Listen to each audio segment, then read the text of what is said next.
Okay. I need to open up the thing. Can you I tell like how your teacher- room looks radioactive. Yeah, it's the camera. It makes everything green. Cool, right? There's a basement. Tutorial cafe. Oh my god, the pinata. Yeah. Oh no. Should I save it in here, right? Pinata. Pictures.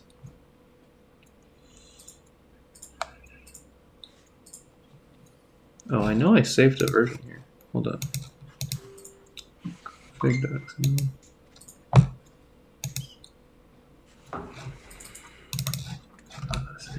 Ooh, Nope. that's a lot of images.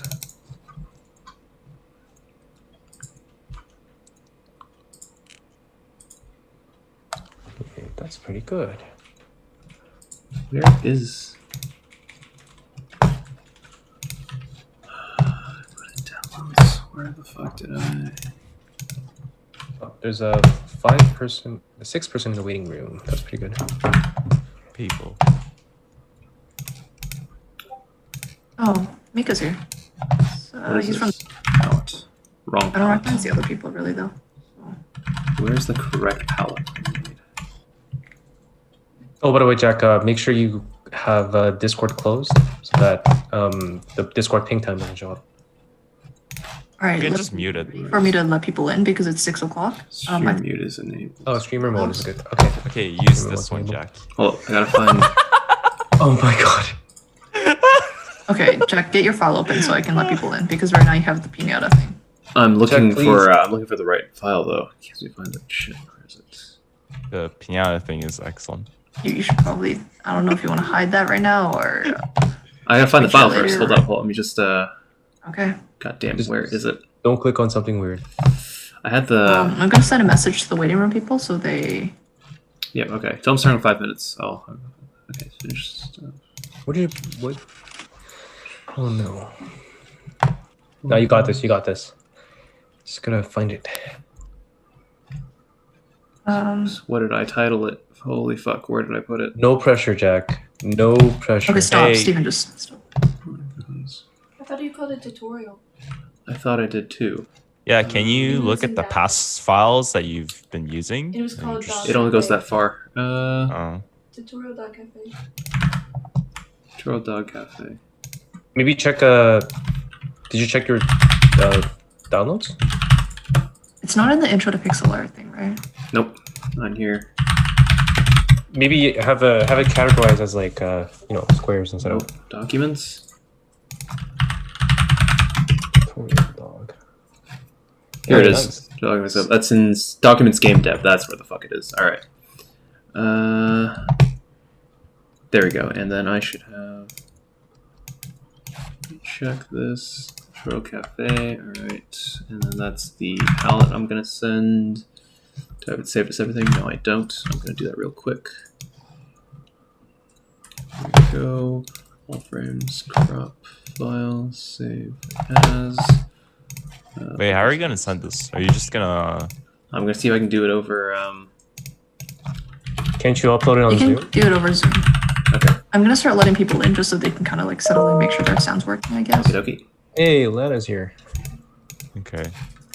All right. Here's a setup I was gonna send everyone. Okay. Okay, so I'm muting and then I'm gonna let people in, yeah? I'm gonna mute. Yes. Ready? Good luck, Jack. Oh, where's my settings I was gonna share? Oh shit. I sent this Yeah, over let me Discord. In King's Dilemma. Okay, let me just download it and I'll send that over too. Okay. Oh. What did I call it? Okay, custom key config.reg. Alright. Download that. Keep it. Okay. And just test that I can send over Zoom. Where's the chat? Why am I... Here we go. Okay, please don't open up any more sensitive files. I'm letting people in. Alright. If you hover over the sides, or No, I cannot find it. Oh, okay, there it goes. Hey everyone, we're just doing some last minute setup with some files and then we should be ready to start the talk soon. In the meantime, make sure that you have graphics skill downloaded since that's the software we'll be using. Why don't I go here?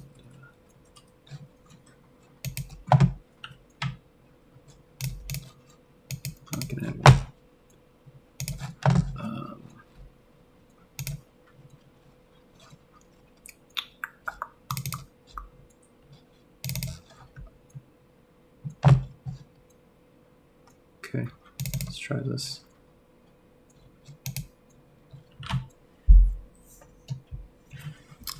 Also, Jack, everyone's here now, so if you want to send them any files, you can feel free to drop it in chat. Oh, perfect. All right. So that's good, right? Okay. So this is the tutorial thing, and then it's actually somewhere.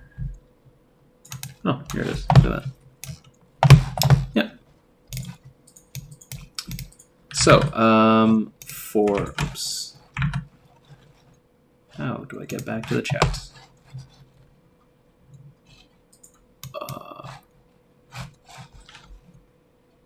Okay, I have no idea how to get the chat back up, but I sent what I was going to anyways. If someone can read anything that someone posts. But yeah, so essentially there is the tutorial file, which contains, I don't have it open.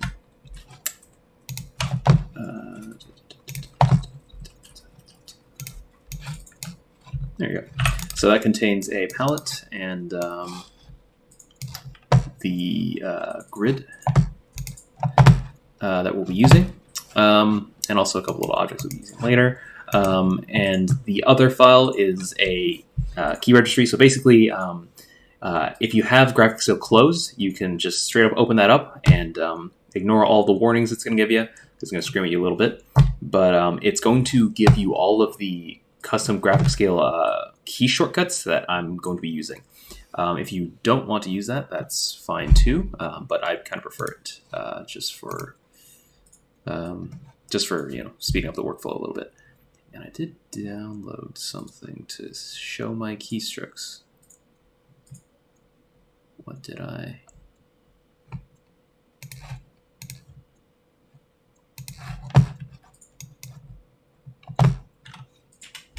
Probably this. Keystrokes, okay.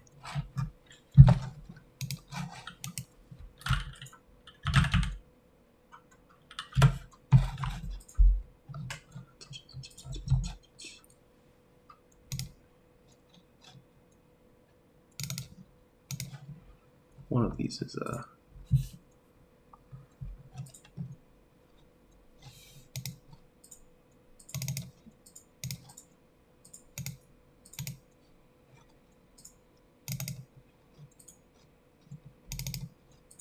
Oh, here we go.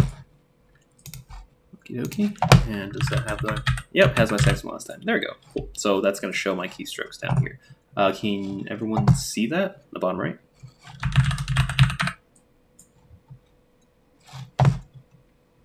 People here yet? Do I start?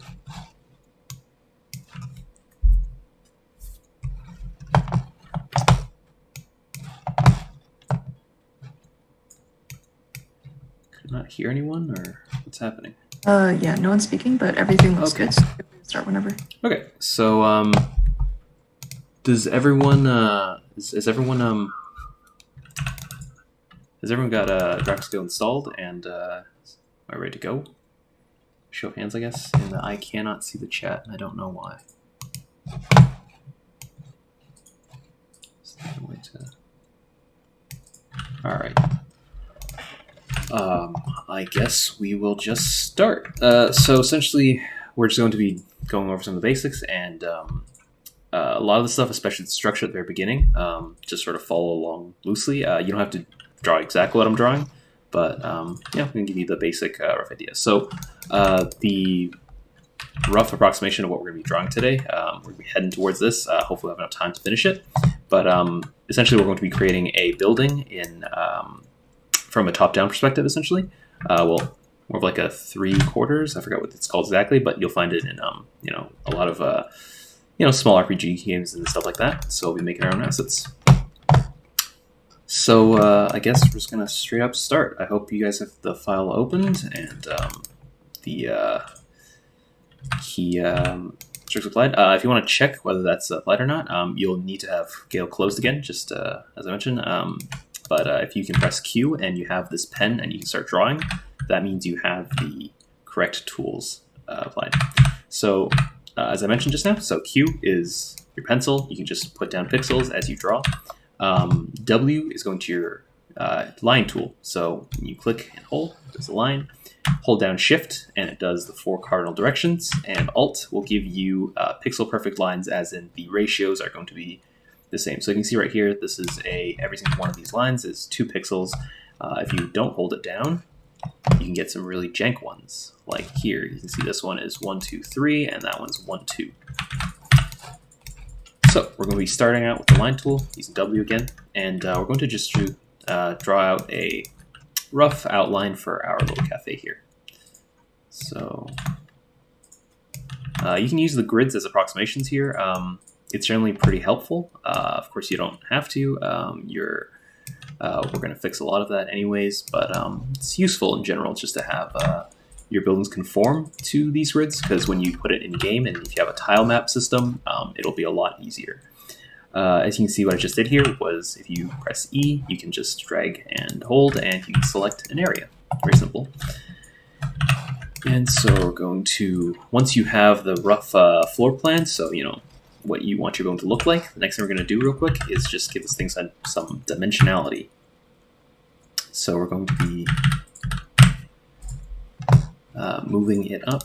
What might be easier to illustrate here is if you just take any color and I'll select from our palette here. So just to iterate, if you have a tool that can put down any kind of pixel, so pencil, line, just right click while you have that tool selected on a color. It can be from the palette, it can be anywhere on your piece, and it will copy that color into your currently selected. So I'm going to choose this B3 and color that in just so you can see. You don't have to do this. It does make it a little bit easier, but you can kind of see what's happening.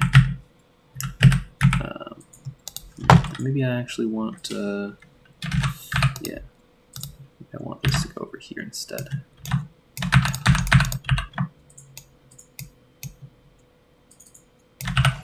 So what we're going to do is we're going to move this up by approximately 2 grids. You can tell from this left here, we're going to move that up by 2 grids. Very simple. And then we're just going to connect these lines. What you can do is either press A for the color fill tool, so you can fill those in, or, and this is a very useful tool, is pressing T to select all the pixels of the one color. And then you can either press V to fill it with white, or you can delete it. Both are essentially going to do the same thing. So in graphic scale, there's no real eraser, but we can set each layer here on the right. If you select properties, you can select transparent color. And essentially that's just going to be, you know, I've set it as white here. So if you have white, it's basically just going to count it as transparent, or, you know, no pixels. And I've accidentally just deleted that part of the palette because I was on the palette just now. My bad. What we should be doing, should have mentioned this, go over here first, select your grid, and you're going to create a new layer, which I believe I have to do. We're going to call that structure. And if you've drawn something on a different layer now, it would be a good time to press E, select it, Control X to, well, you already know that, cut, and place it on your structure layer, and then you can move that just above your grid. How do the straight lines that follow? Oh, yes. Okay, so when you have press W to select the line tool, and of course you can left click and hold. Holding down Shift will give you straight lines, and you kind of just got to end it on the points here. That takes a little bit of you know, just finesse it. And if you ever accidentally press the, if you click left click instead of holding it down, it'll give you this line that follows your cursor, and you can, every time you left click it does a thing, just right click to end that, and then you can undo, or if you like that kind of thing, I prefer to hold it down. So sorry about that, we're on the wrong layer, but now we're on the right layer. Hey Jack, So just a comment in the chat. Someone says there's structure. How do you do the straight lines that follow the grid? Yeah, I just went over the. Oh, sorry about that. Yeah, I can't seem to get the chat to stick, and I have no idea why. I'm sorry. I never had much use for it in the thing. It just kind of showed up always when I was in lectures. So, If any of you guys see that someone's replying to chat, please let me know because I can't see it right now. Okay. So from our structure, now that we have that, we're just going to add a few little things. So first and foremost, let's add a little bit of an overhang. So just go ahead and do a line, maybe a little bit bigger than that. And you're going to just widen that line slightly. So it creates a little bit of an overhang. So we can do selection tool, move it over.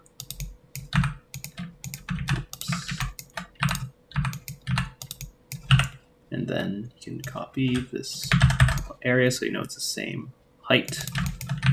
Move that on over.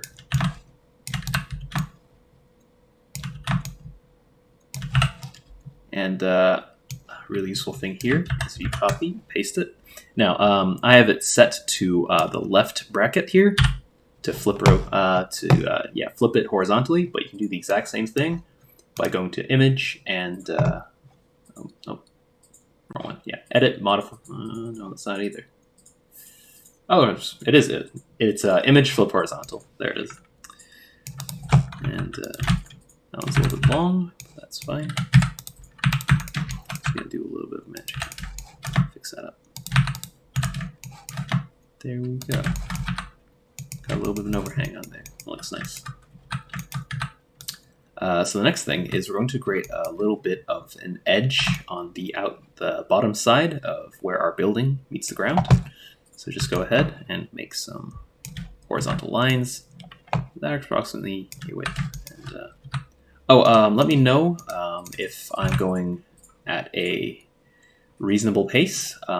If I am not, I will either speed up or slow down a little bit, according to whether you guys are finding this too fast or too slow.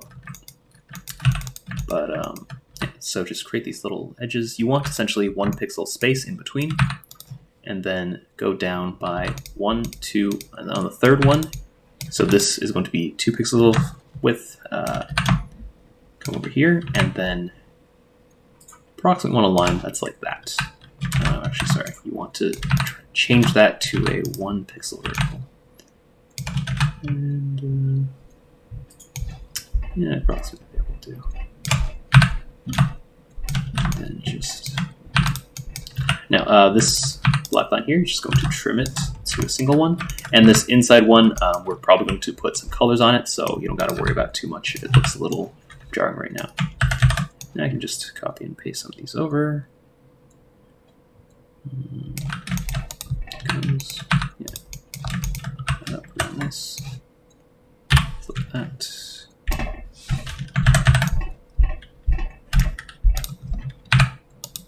And then just complete these lines here. And look, we've got a little bit of an edge on the bottom of our building here. And so we can actually go ahead and clear out these colors for now, so it'll be empty. So the next thing is we're going to create a small, simple door. So what we do that is if we just, approximately that width, bring this all the way down, then maybe go the other way, 1, 2, 3 pixels of space, and then create the inside the door here, give it a little bit of a curve.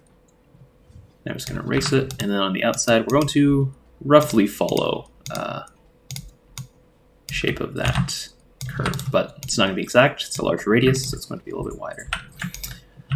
And then you're going to want to, since we ended this on this inside line here, what we can do to make it perfectly symmetrical is copy, paste it, give it a quick flip, and then now it's a symmetrical door, and it's symmetrical about this center line here. So we're going to clear all that out, and we're going to inset the door a tiny bit. So maybe about 1 pixel should do. So you can see this line doesn't quite line up with it. And once we have our door, a very useful little trick here that you're going to want to use fairly often here is I guess a conjunctive select. I don't know what it should be called, but essentially what you're going to do is you're going to hold down Shift and you're going to, pressing E first to enter your select tool, holding Shift to drag, and then you can, while holding it down, keep adding areas to your selection, and then avoid that little middle. And just move that up about 5 or 6 pixels just to give it some height. There you go. Now you have this cute little door. And maybe that's a little large now that I'm looking at it. I'm going to size it down slightly. Of course, you could do any of this if you want to do doors of a slightly different style, slightly different look. It's all possible, of course. And also you can, adjust the size to your building. Next, we're going to make a very simple little window here. So basically the same thing again. There is, of course, a rectangle tool you can use if you feel more comfortable, or it's honestly just faster sometimes. So go ahead and draw yourself a little window, whatever kind of window you like. So maybe we'll do a little bit of a crazier window today. Why not? Then we'll go with a little bit of a move here, and then yeah, that looks fine. And then clear those up. Oops, just a pixel there. And of course, you go for a much simpler window than I'm doing right now. I'm just gonna stall a little bit to make sure maybe if anyone needs to catch up. Yeah, we're gonna go with a little bit of a crazy one here. Again, you do not have to do this. You can just make a very simple window. Oops, that takes a while.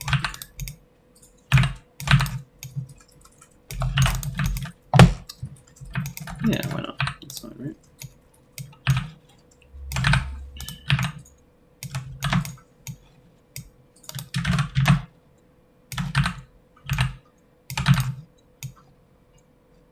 And just clear out for those lines. Now, you want your, if you're making a window that's very simple, that has a top sill, you probably want to hide that just so it has the appearance of the building just kind of, hiding it a little bit. And I just realized you probably got to have this part over here. So there's a question in chat about how to resize the pen tool. Resize the pen tool. Oh, so right over here, if you want, you can go ahead and select any of these tool sites.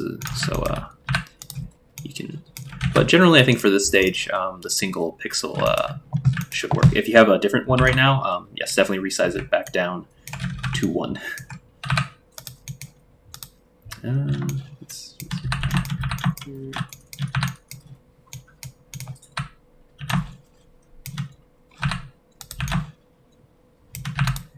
And we'll finish up.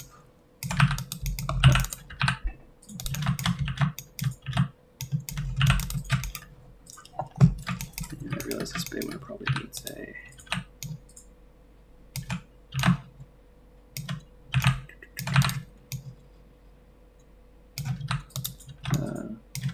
It's good to have organic design like this where you basically have a little feature and then it can influence, let's say, your structures and whatnot. So there's no reason why you can't go back and edit things like this like I'm doing right now. So I'm giving the roof a little bit of a, a little alcove. I don't know what it's called here, but just matching the shape of the window here. And all this is completely unnecessary if you've not decided to do something a little more reckless with your window. So let's see, that goes about there. So yeah, pixels up.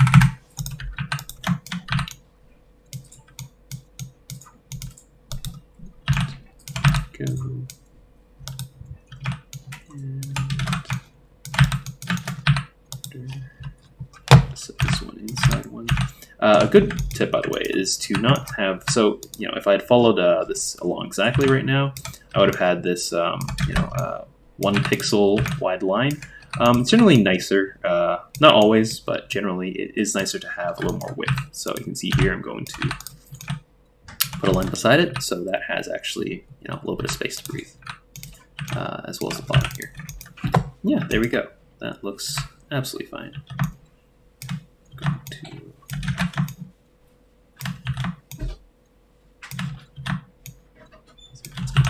Okay. So there we go. We have a basic structure, and I'm going to start adding some color now. Oh, I forgot about the roof completely, didn't I? Here this is a good time to show off another feature Guild has. Well, I forgot to mention, by the way, if anybody here is using, if anybody here has a sprite, a lot of the tools here are there as well. The two programs are fairly similar. A-Sprite does look a little bit nicer. You can add your own custom themes, but Gale is free. Technically, I think A-Sprite is also free if you can, if you have Visual Studios and you build it yourself, since it's open source. But Gale's a little more convenient. Also has a portable version, so you can carry it around with you on a flash drive. Yeah, so essentially what we're going to do here is going to get a little bit lazy. We're going to use, right now, I forgot what selection, yeah. So I have 2 selection tools right now mapped. T is select all the pixels of the same color, and R is select an area. Essentially, if you use Photoshop, it's very similar to selecting something contiguously. So let's say we have 2 shapes here. If you press T, it will select both since they're the same color. And you press R, it will select the one that all the pixels are connected. And that's about that. So here we're going to go with R just to select this inside area. Then we're going to go to Edit and Modify. We're going to contract by about, let's say, 3. Then we're going to go ahead and, have your color selected first. I forgot about that. Have your, and then, yep, Modify, contract by 3. And then we're going to go ahead and press V. That will fill the area. And then right-click whenever you have a selection tool up to deselect. And then press R again to select that area one more time. Then we're going to modify it, contract it by 1 this time, and we've just created a nice little border that would have taken us a little bit longer if we'd done it by hand. And then just to give the roof a little bit of space, why don't we just, we'll throw up a line there. And there we go. So next thing is we're going to color this cafe. So fairly simply, I was going to go over how to create a palette and all that, but I guess one thing that is very useful to note when you're doing colors is obviously you can select between whichever one you're comfortable using. I usually go with HSV just because hue saturation value is pretty simple. I'm not going to go over color theory, but it does have the option between lightness and value. I prefer value just because you don't have any washed out colors. But something really quick about palette creation is this is something that I think is only on Gale. It's very useful, and I quite like it, is if you have a color, so let's say this one, and so you have, I don't know, some crazy like that. Let's say you have your 2 colors. What you can do, essentially, if you designate, let's say this one is, if let's say you say this one is your shadow, and this one is your highlight, what you can do if, you should adjust it afterwards anyways, but very conveniently what you can do is you can select these 2 colors, and once you selected them, just drag them onto your bar here, and then by left-clicking the first one and right-clicking the second one, you can go here and make a gradation. And that gives you all the automatic colors in between. And it makes a very nice little palette for you to use. You probably want to adjust the colors just so they have a little bit more variation or a little bit more interesting, but in a fix, this is very helpful, and it's a very simple and quick way of creating a nice palette. But today we're going to go with this one that has been provided. You can, of course, any point in this, at any stage, you can always decide you can do your own thing, and I highly encourage that. But for those following along, here is the...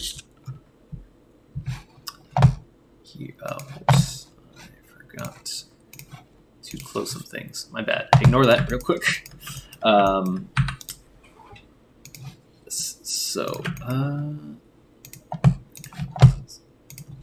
Color. So we are going to start here with the roof. You're going to probably want to choose, we're going to go with B3 for this top of the roof outline right here. And then slightly under it, B2. Just color all that area underneath. Nice and easy. Then we're going to go with B4 for this highlight. And we're going to want to highlight this front-facing edge, just to soften up that line a little bit. Generally, I guess in comics is where I first heard of it, but this kind of thing is known as a color hold. Essentially, we're just going to be using lines that have color instead of black lines, since it's a little softer. Where there's hard outlines, so you can see this wall overlaps the floor, we want a nice dark line like that, but something like this, where it's continuous, we want a nice soft line. And they can be lighter or darker, but you generally want a colored line. Speaking of darker, we have B1, which we are going to use to color this line here, and these lines down here. And actually, what's the way to do it is if you just put one pixel at the bottom as a stopper, you can just color those in with the fill tool. Okay, so, oh, I forgot one more thing, which was I was going to add a little bit of a, I don't know what this is called, but it's a nice little gap here, like that. And we're just going to go ahead and apply that to all the walls, because it'll give your building, it won't be all this color later. So what's the height of that? It's about right there. Okay. And it is 2 pixels thick. So go right here and just like that. Easy peasy. Oh, and if you have something continuous like this, very easy way to extend it, just drag it out. No fuss at all. There we go. Right, now, we're going to be coloring the this little stop at the bottom here, the little part where the building meets the floor, assuming it's made out of wood, I guess. We are going to go with probably, R2 here. So just fill in this bottom area, going all the way around. Ignore the door for now. We'll see what we're going to do with that later. And just fill in the bottom like that. And then we're going to go up one from R2 to R3. And we're going to color some of these lines so they're a little less jarring.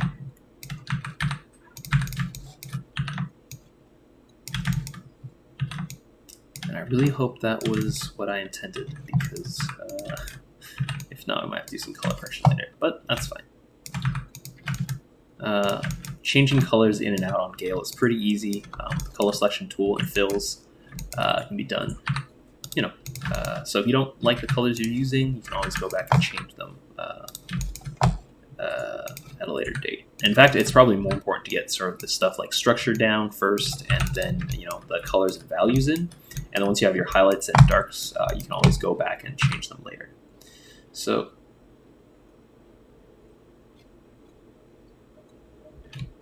I was right, I did make a mistake. So go ahead, just press R1 and T and fill that area with a darker color. And use R2 and then fill in this line with that. Is that correct? I think I want to use R1 for it. Fill a line with R1, I guess. Yep, and then R2 here. Yeah, it looks better. It's a bit of a art, not a science. So let's just fill in this top gap here. And, that looks absolutely a-okay.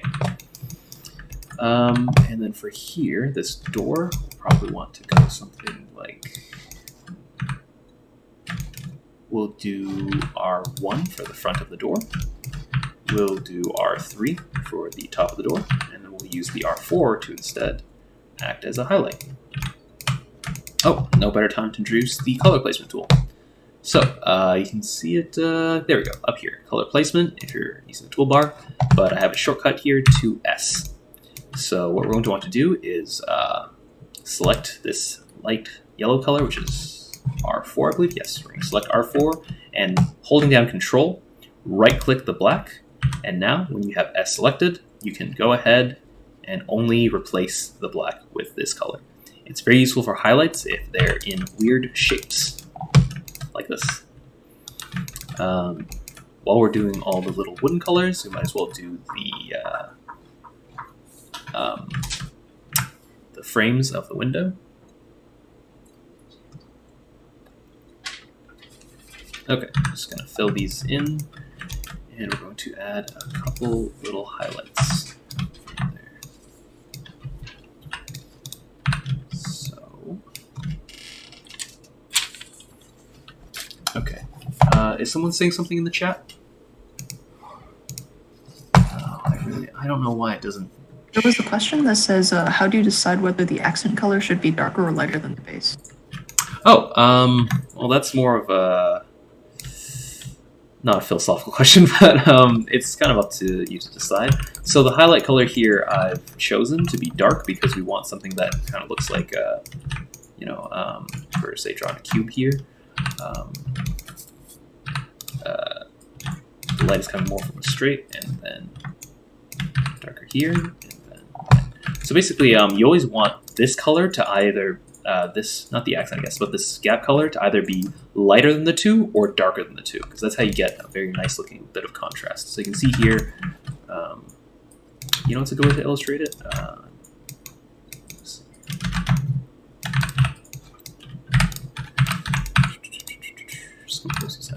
Yeah. So when I mean say darker and lighter, by the way, I just mean value on here. Contrast will have a little bit to do with it, and basically what you want to do when you're choosing colors is you probably want to go with the value as your first step, and then you want to use saturation as kind of a secondary adjustment because it's more fine, and a higher saturation will appear darker, whereas a less saturated color will actually appear lighter. But generally here, how about I go ahead and, you know what, this is actually a good time to introduce yet another thing we use a lot, which is going to be image adjust color. This is really useful for when we want to just a whole bunch of colors at the same time. And actually, if you didn't have a palette, you can go ahead and sort of pick some of those colors and adjust them and play with them until they're where you like them. So here we can just straight up put saturation down to them. And you can see here, this color is lighter than the two, and this one is darker than the two. Basically, you want it to still stand out, but not so much as the pure black. And right now, I think, looking at it, it's going to be a little bit darker, but I guess we won't play with it too much for now. Right. Oh, I should probably see what I'm doing here. So on these windows, I'm just adding a little bit of lighter, little bit of highlight, but I'm applying it more to a central area here instead of to the edges. So just sort of lines, and these don't have to be the same because I'm going to be honest here, no one's going to notice if you make some small mistakes sometimes. You can be kind of fast and loose with things like this. So let's pick that R4 highlight color and just sort of add a little bit onto the windowsills just to pick them out a little bit, have them be a little more visually interesting.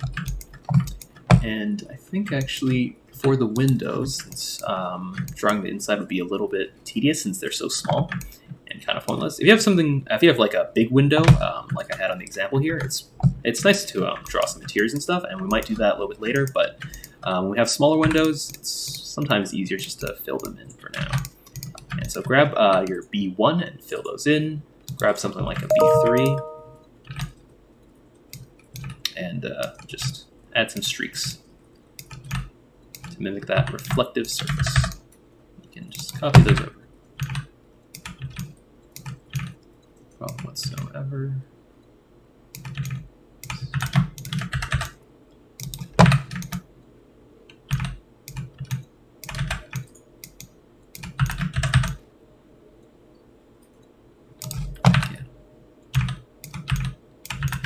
Is that the sound of another question in chat? I really wish.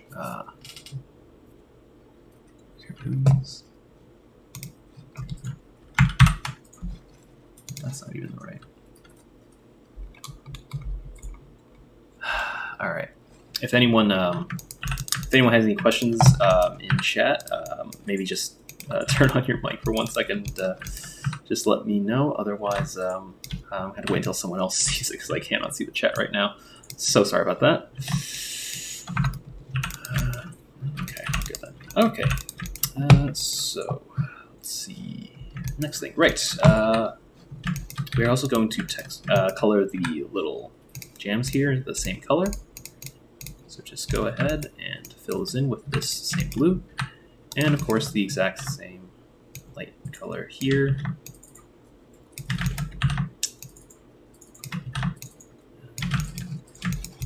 Except here what we can do is actually we can create a little bit of we can also use this color to create a little bit of a shadow. And it's okay if the same color here as the edges because you know, it's just gonna sort of blend in and just to give that part a little bit of a, make it stand out a little bit. Then we're going to go ahead and color these in like so. And maybe we'll put a slightly different highlight on it. Ooh. We'll put a highlight on it like that. And this window is actually a little bit slightly off, so we're just gonna finagle it a tiny bit, you know? No one's gonna notice. Remember what Bob Ross says, there's no mistakes, only happy accidents. And we hide those happy accidents so no one will ever see them. Another one up. There we go. Again, if you've elected to do a simple window, you're just laughing right now. Because you don't have to do any of that. Much simpler. Go ahead. Yep, do that. On up like that.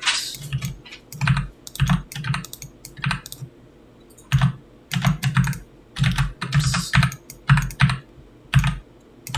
And clear. Oh, there we go. We'll probably want to use, so you can see this one here, we use something a little bit dark, so we can use this slightly lighter color as the, that's for that. Nice and easy. And also this should be, yeah, there we go. A little less thick.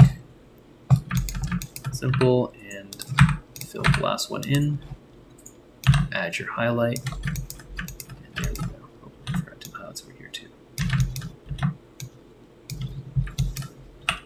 And now, this is going to be a real fun part. We're going to do the walls, but we're not just going to do walls. We're going to do a little bit of a brick texture. I'm going to show you how to do that in 1 second. So first, we'll start with R6 and just fill in the areas. What's that sound? Zoom or OBS?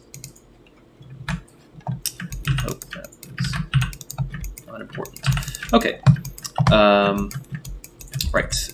Now that we have our colors filled in here, I think we should probably adjust them to be a little bit more red. So I think this is where I originally planned to introduce it. So we'll go for image, adjust color, and we'll just turn up the red a little bit. You know, take green down by about 5.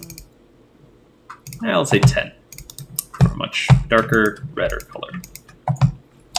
And then we're going to come here and we're going to create a new layer. We actually do that with, oh no, I had to show this later. Never mind. So let's call this brick texture. And we'll just move that. Real quick thing about moving around layers. Instead of dragging them in between, like most programs do, Gale's a little bit weird, and it will put this layer underneath whichever layer you drop it on top of. It just works that way. So just drop that on top of objects and put it underneath it. I know. And for our brick texture, we're just going to select our R5, and we're going to draw a brick. Exciting stuff. And now you don't have to do the exact dimensions, it's just going to be some size. And a good thing to do would be if these lined up. So if you want to divide this wall into 3 bricks, it would be probably a good idea. Next, all you're going to do is copy this, and you're going to move it down. Now, if your bricks are perfectly done, then they will have symmetry about the line on the bottom here, so that when you move it, it will be able to tile from bottom to top, so you can move it down basically half instead of the full. But you can always move this down, so you can move it all the way down until the top line here meets the bottom line here. If you did it in half, you can move it across and do that, but it's really not necessary. I don't know, I'm telling all this. Just tile your brick textures like so. Oh wait, actually before you do that, probably want to add some highlights. So we'll go to our R7, and we'll just add some lines of color right there.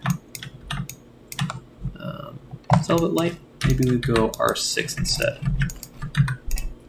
No, that's too dark now. All right, R7 it is. And now just copy and paste those onto your texture to make sure all the bricks have a little bit of a highlight.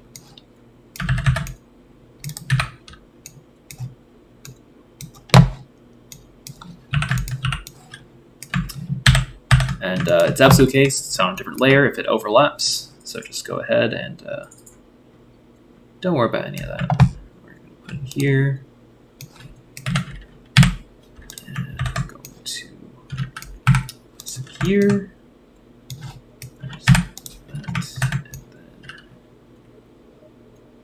Ooh, that's going to be a little bit of an issue. All right, that's fine. So sometimes the order you do these things in can be important.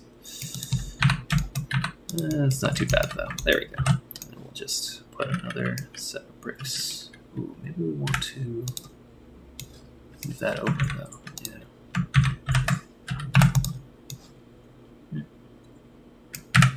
There we go. All right, and now that you have, once you have your bricks looking approximately the way you want it to, what we can do is go ahead and go back to structure, pressing R to get your area select. Hold down Shift just like before, but now we're going to select the areas where we want the brick texture to be applied. Then we're going to go back to brick texture. We're going to copy. Then we're going to press the little face to toggle its visibility. Go back to structure and paste that brick texture in, and look at that. Wow, doesn't that look great? And it was so simple to do. And then we'll just add some of these highlights to places that would have been a little finicky to do. It's sometimes easier just so straight draw them. Okay, and let's go ahead and add a little bit of door now. It's a nice door color. Let's go with this. Yeah, sure, why not? We'll just that would dark enough. Does that work? Yeah. All right, ignore me. Just go ahead and just put a dark line here down there. Maybe we go with this. Let me lighter. 5 there.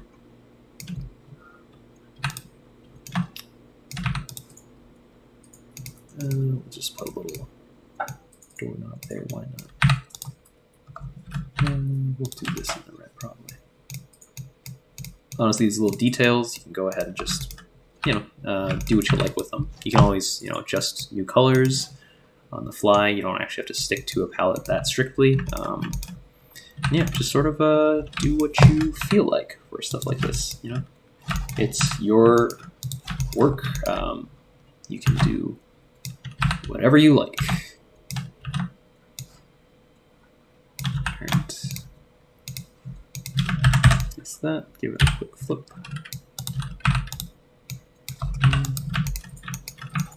Maybe we'll add a little bit of highlight on those doors, just so they're not so one note. Maybe we want the doorknob to stand out a little bit more than that. Yeah, sure, why not? Looks fine. And we are going to just color in the top roof here. Ooh, not with that color. Not with that one either. Probably G3. Maybe G4. Nah, G3 is fine. And we'll do the same thing with a little bit of a wood board texture, I guess. So we'll go to the same thing. We can use the same layer, but why not add a new layer to make your project a little messier for anybody who tries to, come over and take a look at it. So go ahead and just add some vertical lines. Oh, look at that, it is. Nice, good job. Good job, B. All right, so go ahead and just copy that over, make some boards, roughly the same width apart, drag it down to make sure it covers that whole area. And for wooden boards, to sort of draw some lines, just give them a little bit of variation. Don't try to make them too regular, but this isn't going to be very, very present in the front. It's just a little bit of texture to stop the air from being too empty. Yeah, some wooden board lines. What we can do actually is give those boards a little bit of a highlight just so they stand out. Actually, why don't we just copy and paste those over? Using those in the right position, and I could just be pasting them.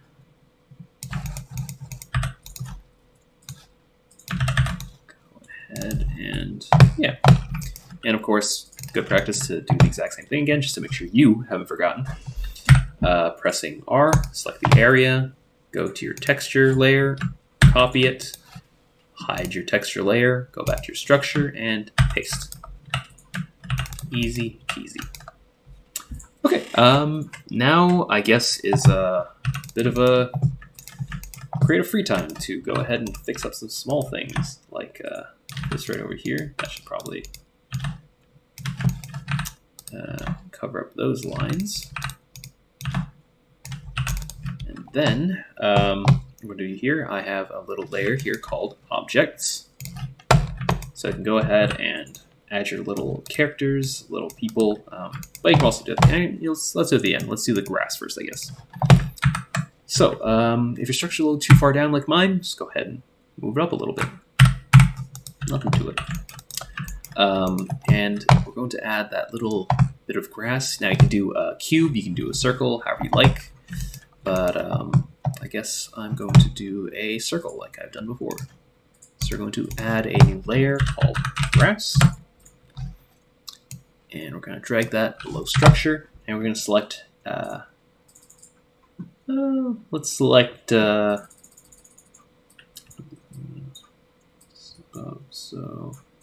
yeah, we're going to select N2. We're going to go to the filled oval tool here, and just approximately, I don't know, it's a good password. Let's say from here, and then we'll drag it down to about there. So select that, move it down, let's say about, let's see, we're going to, yeah, 1, 2, 3, 4, 5, 6. Why not? Oh no, actually, wait, hold up. Don't move it down yet. Select it, copy it, fill it with this dark color, then select it, move it down about 6 times, and then paste it, move it back up. And there you go. Have this nice little disc underneath. And what do we do? Yeah, we'll do. We'll use N3 instead of N2 for this top color. I'll do a little bit of aliasing with N2 in a bit. Sure about that. But in the meantime, select your N4. Draw a couple blades of grass. Just again to give the image a little bit of texture. You can be doing a lot of these things on different layers, by the way, if you're a little bit nervous about covering up sprites and whatnot, or covering pixels, but generally doing on one layer is probably fine for something like this, if it's not too complicated, and if you don't need to separate the layers. Now, if you're making a game that requires the character to move in front of any of these things, you're probably going to want to do a couple of layers just so you can separate things out. Okay, let's see. A couple blades of grass here and there. That's fine.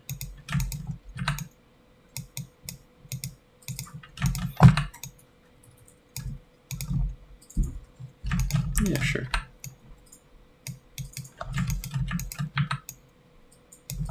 And if you want to get a little bit nicer here, you can go ahead and add some grass on the outside of this too. Very edge of the circle, just so it pops out a little bit and it doesn't look too flat. I should send one on the grass. All right. The next thing is sometimes we want our lines here. You can see it's a little bit of a hard line. It's supposed to be curved, but you can see that it is in fact quite pixelated. A technique that's fairly useful is aliasing. You've probably heard of this before, but we're going to do this by hand, like crazy people. This will actually, for smaller pieces, it can make your art really pop, but it does add a considerable amount of time to the amount of time it takes for each piece. So we're just going to go ahead and right where that bottom edge here meets the darker color, we're just going to go ahead and we're going to add a single pixel of an in-between color. So the value and saturation generally, especially if you can use the make gradation here very easily. You basically just want one that's exactly in between the two colors. You don't have to get every single pixel. See the ones that especially jut out. Like here it goes one up, one across, one up, one across, and this is one up, two up, and then one across. So you can do here is soften that a little bit by filling that pixel in, so it's a little less jarring, the difference. And maybe like that. And here we're actually going to cheat. You normally can't do this, but since this is symmetrical, we're just going to press T, copy all the things we just did, paste it, flip it horizontally, and then put it into place. And if I actually undo that, you can see the difference. I'm hoping you can at least, that this line is a lot softer in terms of how it curves, while this one's a little more jagged. So let's just redo that. There you go. See, it's nice and round. So I would encourage you now. So I have objects on here. These are essentially templates. This bike, I don't know where that goes. Maybe just throw it somewhere here. Little objects like that, just sort of draw them out. There's not really any shortcuts to this. You just sort of draw out the object by looking at some references online. Google some images, draw them out.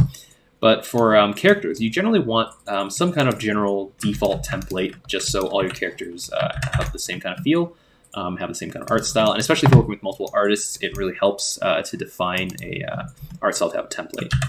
And this little dog here, he loves you, and you can go ahead and make him look like whatever kind of dog you want. Because why don't we? Let's see. You can spend the rest of the time just drawing some stuff if you'd like. We'll put the table up there. Why don't we just color this dog first?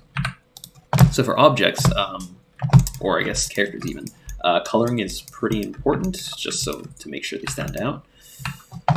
I'm just realizing now this is a little bit of a strong highlight. Why don't we go ahead and replace it with this one instead? Oh yes, so much better. Yeah, okay. So for this dog, why don't we, I'll just go through the process of picking some colors, and then, let's see, why don't we do a nice little gray husky dog like the one I did in the example. So for your grays, you generally want something a little bit more blue, because warm grays, I mean, it's more of a personal opinion, but they don't look that great.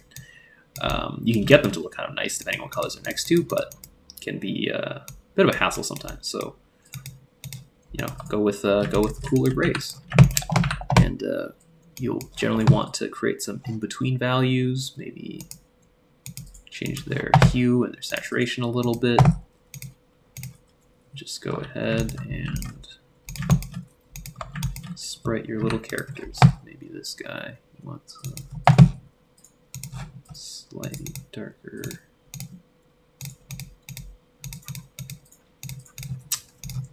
Fill those in, zoom out a little bit once in a while. Yeah, that looks fine. Go and add an even darker pixel right there. For his color, why don't we go something like a deep red. Yeah. And we'll just put this little nice. And then we'll body as well.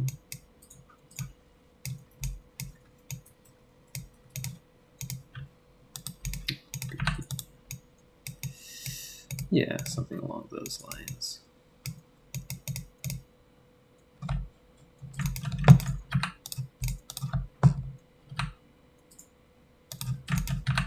I'll just go ahead and add a little bit of shading.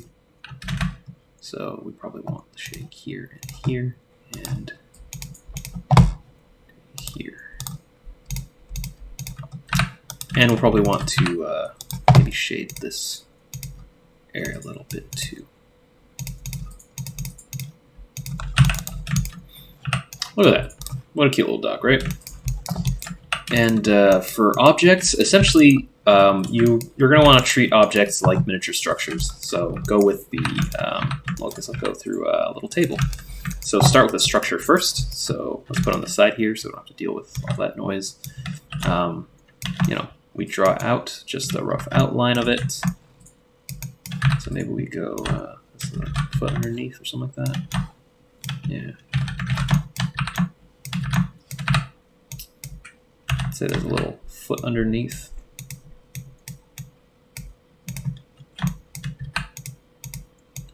And you know, have your general structure. Maybe that's a little bit large actually. Yeah. And just you know, color it in, put it in. So we can actually use.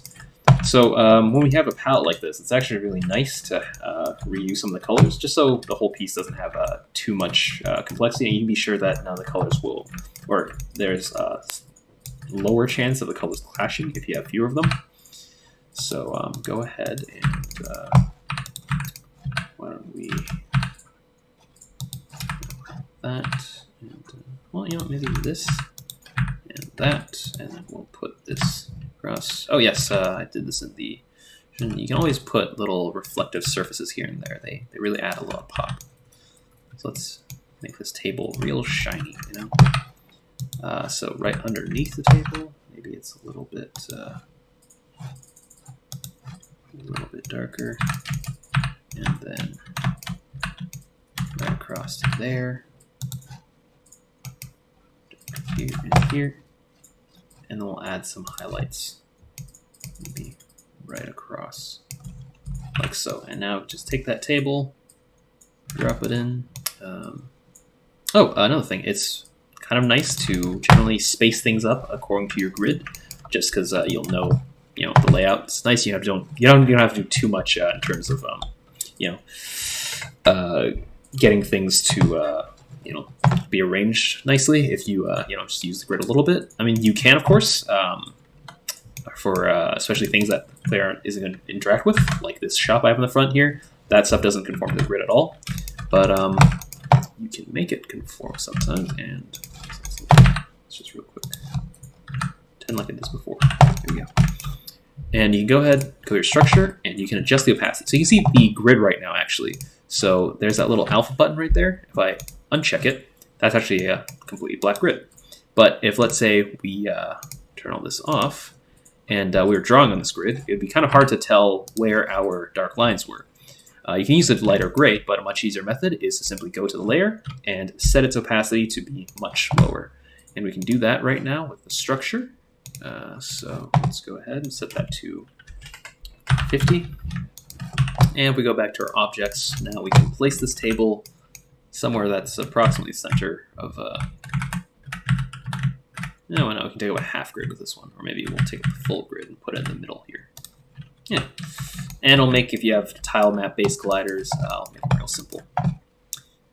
And you can uncheck that, and bam, it's back. Also put the grass back too. I guess one final thing would be we can add some shadows. So we'll go ahead and add a new layer and put that underneath objects. Now, if you were going to have, you know, characters that had shadows, it would be pretty much as simple as doing this. Let's imagine this table moved around, by the way. If it doesn't move around, I'll show you the second method, but let's assume this table moves around right now. Draw your shape underneath, approximately circular as well. You can actually make it fully square. Let's just, for most other things, it would be circular. Just in this case, it is a table, so it is square. It's a little odd. You can make a square shadow, of course, but you're going to want to pick generally a blue color, put up the opacity a little bit. Don't make it fully black, make it a little bit dark, and just fill that in. Just go ahead and turn that shadow to, I don't know, let's say 100. And if you were making a game, obviously you would probably be doing this in the game, so you would just be passing a bunch of these dark circles, and then your game designer would probably change the alpha of them. You can actually also, so let's say I turned all this off real quick. If I saved a file with just this alpha, it should be able to set, when you export it, let's say to Unity, it will also have this transparency along with it. So it will be, those pixels will be at about 39% opacity. This is, of course, much easier to control and much easier to work with in Unity, and it's actually one of the things Sprite does a little bit better in terms of handling opacities. But generally, you don't have to deal with that kind of thing too much. And if you're doing, let's say, a static shadow, you can get much more interesting colors if you use this secondary method, which is to edit the colors themselves. So you can go ahead and select that area. This would be kind of like what you do in Photoshop to get some more interesting colors, but there's a quick and dirty, easy way to do it on here, which is just to select. So select your area. Go to your shadows, select your shadow area, and then you're going to go to structure, just the way we added the textures for the boards and the bricks. But instead of pasting, we're this time going to adjust the color. And so you can brightness down a little bit, a little more saturation. Maybe want to add some, maybe not too much green. Maybe we reduce the green actually. We add some blue. Yeah. And that's a bit more of an interesting shadow than if we had just had this opaque, this semi-opaque circle. I guess the last thing is characters, but there's not really much I can offer in terms of that, except probably go online, look at some pixel art from GBA Era has some nice ones. But essentially, you can find a bunch of these spreadsheets online. It's really good practice, just straight up practice copying them. Just draw them pixel for pixel. You learn a lot that way, and it's a really good way to just sort of pick out where they use halftones, where they use certain design elements. It's really helpful for getting proportions down for what those kind of Era games look like. I based this one more or less off of the characters in Minish Cap. It's an old Zelda game for the Game Boy Advanced, and I really like their overall proportions for their characters. Why don't we draw one barista, and then I think we're going to have to call it in terms of time. And if anybody has any questions or if they want to show what they've been drawing while following along, and they can get a little bit of feedback from me, and I can help them out with that, I will be here for that. So let's just draw this barista real quick. So let's go with a Ishikine. Why not? Yeah, that's the same color there. And we'll, why don't we just saturate that a little bit more red. A little saturation. Yeah. And then even for your eyebrows, you're probably going to want some amount of saturation. Less, but not none. Look at that. We can even give him a little mustache we want to do right now. Yeah, it looks a little weird. Okay, let's give him a little simple barista. Yeah, there we go. And we'll give him a... I gave him a teal one. Let's give this guy it's purple... Red? Okay, let's give him a red shirt. Maybe that's a little too saturated. Too bright. Go ahead and we'll give him some shoes. Oh, probably want this to be a little darker. Okay. little bit of a highlight. This cloth, it doesn't have to be much, but maybe yeah. And then for his shoes, why not same color as his skin for the highlight? I'll do a little bit darker. Yeah, it's good to reuse colors. You know, cheat a little bit. And I don't know. Let's give him some hair. Let's give him some dark hair.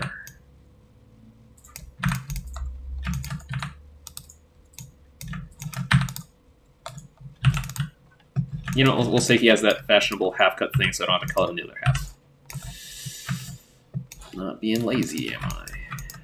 Here we go. We'll just put him in a scene. We put a shadow underneath him. You know what? Now, kind of does look. Why don't we give him a little? Look at that. That's that blue streak. You know, movies. There you go. Look at that. Look how great he looks. And yeah, that's our little Brista guy. Okay. Does anybody have any questions, or do they want to show their work and get some feedback on it? Speak now, or type in the chat, which I cannot see. How do I? Okay. Can anybody else see the chat? Let me know if there's any questions.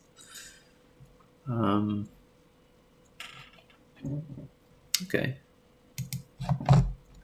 So I think that might be it then. That is the extent, I think, of the things I wanted to show here.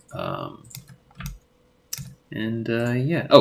If you want, you can find me on Discord, of course, on the McGame Jam server. It is... Why don't I just type these down? Because saying them out loud feels kind of silly. That would be... let's see... number 0001, or otherwise at... Also on Twitter. You can find me, Discord, and Twitter here and there. And yeah. If there's any questions. Is this what our profs feel like when they ask, like, does anybody have any questions? And it's like, no one has any? Because, I mean, I'm not going to bite, you know. I'm not going to... Here to help. This is what it looks like. Does it look like that? I can't remember.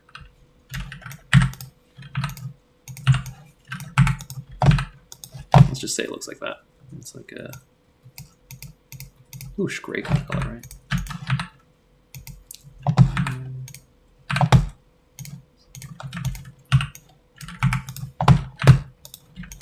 Twitter is like it's like a bird.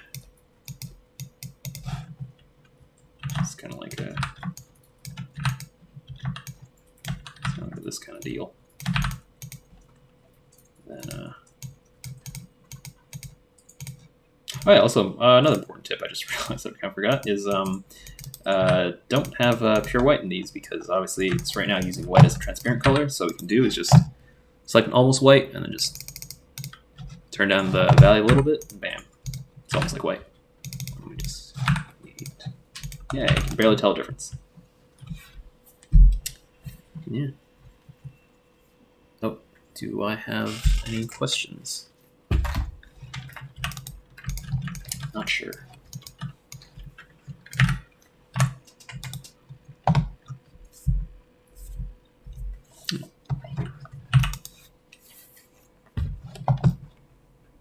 If anyone wants to send their progress while they follow along in the chat, it's also a thing we can do. And I still can't see the chat. I have no idea why. Is it because, no.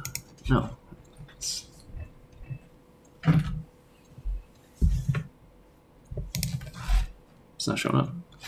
I don't understand.